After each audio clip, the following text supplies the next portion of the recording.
Թաթուլը տան ամենակրտսեր երեխան էր, 4 եղբայրներից և 1 քրոջից հետո։ Տան փոքրի հանդեպ յուրահատուկ քնքշություն կար։ Երբ եղբայրները վիճում էին կամ ուղղակի կռիվ խաղում, Թաթուլի հանդեպ չափազանց զգույշ էին, որ հանկարծ չցավեցնեն։ Բայց դրանից Թաթուլը նեղանում էր։ Ուզում էր, որ իրեն հավասարի պես վերաբերվեն։ Յուրահատուկ էին նաև Թաթուլի ու միակ քրոջ հարաբերությունները։ Իր գրած բանաստեղծությունները Թաթուլը առաջինը, իսկ երբեմն էլ միայն քրոջն էր թույլ տալիս կարդալ ու շատ էր կարևորում նրա կարծիքը։ Թեև հոգով նուրբ ու շատ ռոմանտիկ, բայց կամքով ուժեղ էր Թաթուլը։ Բոքս էր պարապում, իսկ բակային խաղերում միշտ մի հարմար առարկա կապում էր կողքից, իբր իր զենքն է։ Նաև խելացի էր ու ցանկացած իրավիճակից երկ էր գտնում։ Երբ մեծերը փոքրի հոգու հետ խաղալու համար հերթով ջուր էին ուզում նրանից, երրորդ բաժակից հետո դույլով ջուր էր բերում ու դնում հյուրասենյակի կենտրոնում, դե խմեք։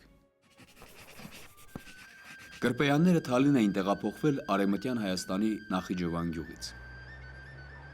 Արտենի լեռան գագաթից երևում էին հայկական արդեն լքված գյուղերը։ Արեգ գյուղի բնակիչները ամեն տարի ապրիլի 24-ին բարձրանում ու լեռան գագաթին կրակներ էին վառում, ի հիշատակ կորսված հայրենիքի։ 60-ականներին Խորհրդային Միությունը արգելեց այս սովորությունը։ Թաթուլի ավագ եղբայրն ասում է. բայց մեր պապերը այնքան էին պատմել մեզ, որ թուրքը մեր թշնամին է, որ խորհրդային համակարգը չէր կարող դա ջնջել մեր ուղեղից, որքան էլ փորձեր։ Թաթուլը պապերի վրեժի արտահայտման այս յուրօրինակ տարբերակը վերականգնեց։ Երկար տարիների ընդմիջումից հետո գյուղի տղաներով նորից սկսեցին ամեն տարի նույն օրը բարձրանալ Արտենի լեռան գագաթը։ Այնտեղ մեծ կրակ էին վառում, որը երևում էր նաև թուրքական կողմից։ Դա հայի կենդանության ու հավերժության խորհրդանիշ կրակն էր։ Գյուղում մինչ օրս էլ պահպանվել է այդ ավանդույթը։ Մի անգամ Թաթուլի ու նրա եղբոր հետ լեռան գագաթ էին բարձրացել նաև 2 սփյուռքահայ ու նրանց ուղեկցող զբոսավարը։ Թաթուլը սկսում է երգել. Ես հիշում եմ էն օրերը, պապս լծել էր արորը։ Թաթուլի եղբայրը դիմում է զբոսավարին. Կարող ես թարգմանել երգի բառերը, թող հասկանան ինչի մասին է։ Ախր նա այնքան հոգով է երգում, որ առանց բառերի էլ հասկանալի է, թե ինչի մասին է երգը։ Գյուղի միջնակարգ դպրոցն ու Թալինի պրոֆտեխնիկական ուսումնարանն ավարտելուց հետո Թաթուլը տեղափոխվում է Երևան, ընդունվում պետական համալսարանի պատմության ֆակուլտետ։ Ուսանող Թաթուլը նաև համալսարանի մշակութային կյանքի ակտիվ մասնակիցներից ու կազմակերպիչներից էր։ Այդ տարիներին, երբ ազգային ամեն բան համարյա մոռացված էր, նա համալսարանում բացեց ազգային երգ ու պարի կարս խմբակը։ Ուսմանը զուգահեռ հավաքագրում էր ազգային երգեր, մշակում, կատարում փրկելով դրանք մոռացությունից։ Թաթուլը նաև Մարաթուկ երգի ու պարի անսամբլի մենակատարն էր։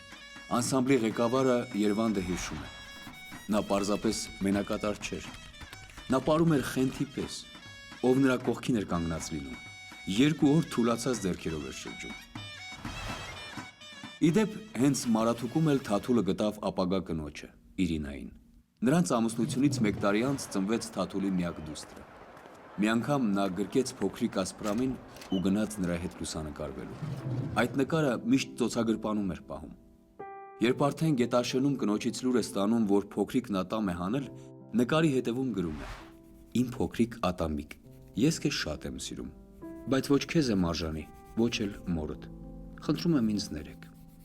Թաթուլը հեռու էր իր փոքրիկից, չէր տեսնում նրա մեծանալը, բայց մտքով միշտ նրա հետ էր։ Գետաշենի բնակիչներից մեկը Եղիշեն պատմում է, որ մի օր որդին գալիս ու ասում է իրեն. Պապա, մի տղա է եկել Թալինից, պատմության դաս է տալիս, լավ էլ ղոչաղ տղա է։ Հայր ու տղա գնում են Թաթուլի մոտ։ Թաթուլն ասում է. Եղիդային դու ես։ Ես եմ, պատասխանում է Եղիշեն, ինձ մի գառ է պետք։ Գառն ինչ ես անում։ Աղջկաս ծնունդն է, պիտի գառ մորթեմ, ասում է Թաթուլը։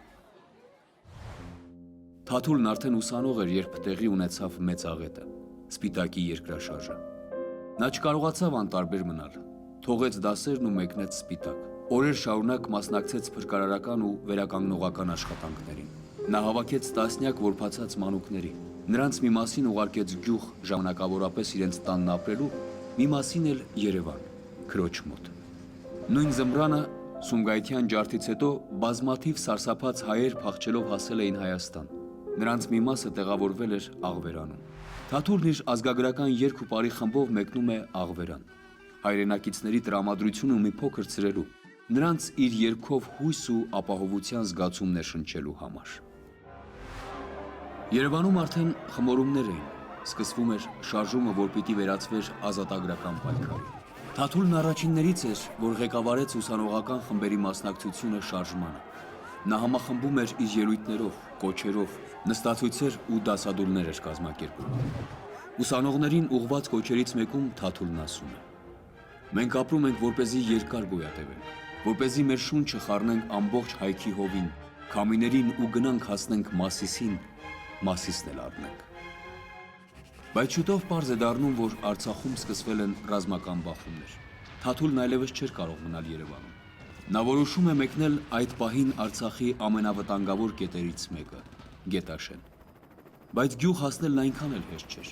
Էրեբունի օդանավակայանից կամավոր դաշնակցականները ուղղաթիռով մեկնում էին Շահումյան։ Թաթուլը միանում է նրանց, հույսով, որ Շահումյանից ավելի հեշտ կհասնի Գետաշեն։ Պատերազմի մասնակից Վարդուհի Խոջայանն այդ ժամանակ զբաղվում էր դժվար հասանելի գյուղեր օգնություն տանելով։ Հիշում է, թե ինչպես Շահումյանի անտառում, որտեղ տեղակայվել էր կամավորականների ջոկատը,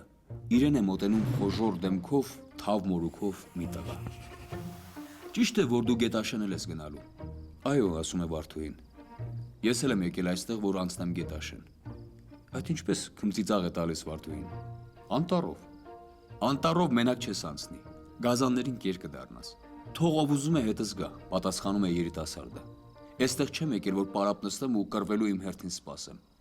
Գետաշենում շատ գործ կա»։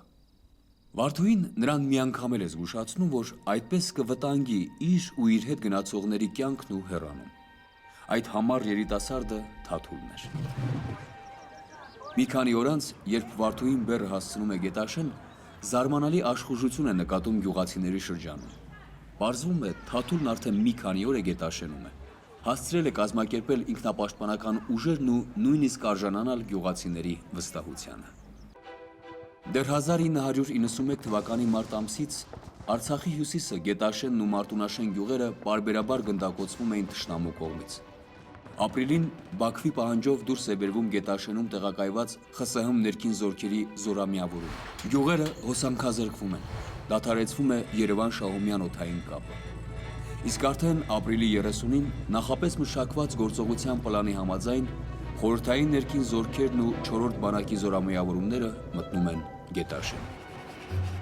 Գյուղացիներն ու կամավորները կարծում են, որ հերթական անձնագրային ստուգումն է լինել, բայց կարճ ժամանակ անց ադրբեջանական ՕՄՕՆ-ը նույնպես մտնում է Գետաշեն։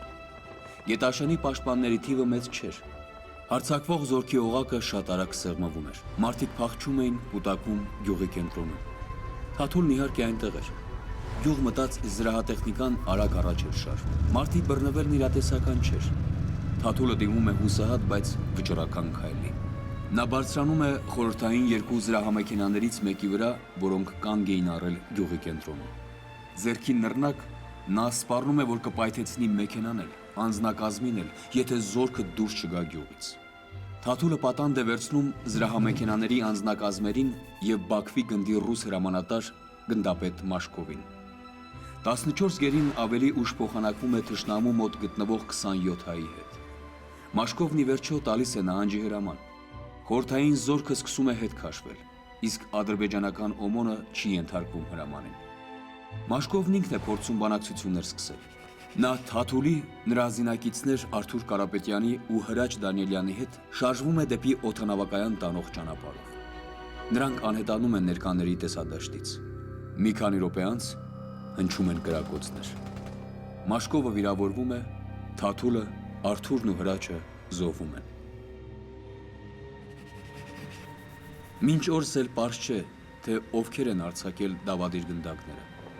բայց դրանք ճակատագրական եղան ոչ միայն Թաթուլի,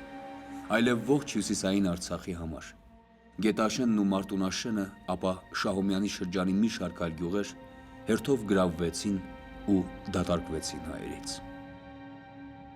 Հայրենիքի պաշտպանության գործում համազգային նշանակություն ունեցող ծառայությունների համար Թաթուլ Կրպեյանին հետմահու շնորհվել է Հայաստանի ազգային հերոսի կոչում, պարգևատրվել է հայրենիք շքանշանով։ 2017-ին այն տունը, որտեղ ծնվել ու մեծացել էր Թաթուլ Կրպեյանը, վերածվեց տուն-թանգարանի։ Այստեղ պահվում են հերոսի անձնական իրերը, լուսանկարները, նրա ստեղծագործությունները։ Հայրենի գյուղում ու հարազատ տանը վառ են Թաթուլի մասին հիշողությունն ու նրա հանդեպ կարոտը։